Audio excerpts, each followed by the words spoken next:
Chapter 75. Then Adam prepared an offering. He and Eve brought it to the altar they had built at first and offered it up for their children.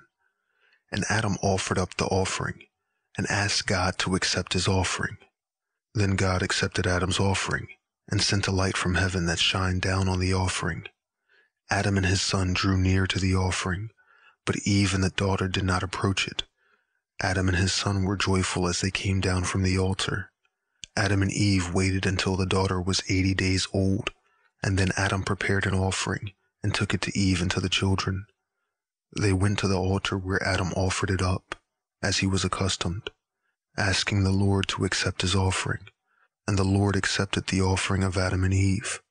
Then Adam, Eve, and the children gathered together and came down from the mountain, rejoicing. But they did not return to the cave in which they were born. Instead, they went to the cave of treasures, so that the children should live in it and be blessed with the tokens brought from the garden.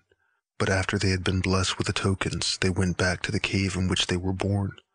But before Eve had offered up the offering, Adam had taken her to the river of water in which they threw themselves at first. There they washed themselves. Adam washed his body, and Eve washed hers clean also, after the suffering and distress that had come over them. But after washing themselves in the river of water, Adam and Eve returned every night to the cave of treasures, where they prayed and were blessed, and then went back to the cave where their children were born.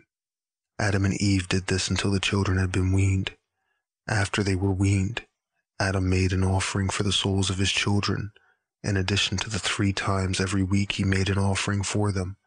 When the children were weaned, Eve conceived again, and when her pregnancy came to term, she gave birth to another son and daughter. They named the son Abel and the daughter Aklemia. Then at the end of 40 days, Adam made an offering for the son, and at the end of 80 days, he made another offering for the daughter, and treated them as he had previously treated Cain and his sister Luluwa.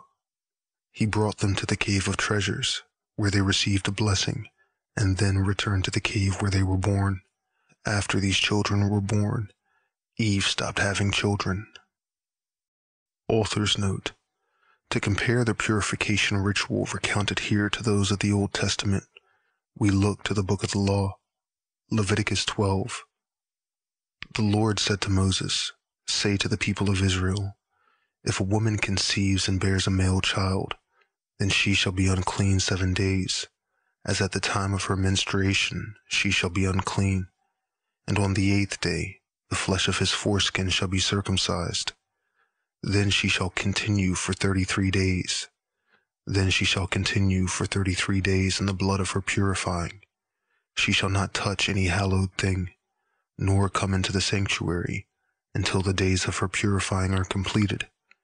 But if she bears a female child, then she shall be unclean 2 weeks, as in her menstruation, and she shall continue in the blood of her purifying for 66 days. And when the days of her purifying are completed, whether for a son or for a daughter, she shall bring to the priest at the door of the tent of meeting a lamb a year old for a burnt offering, and a young pigeon or a turtle dove for a sin offering. And he shall offer it before the Lord, and make atonement for her. Then she shall be clean from the flow of her blood. This is the law for her who bears a child, either male or female.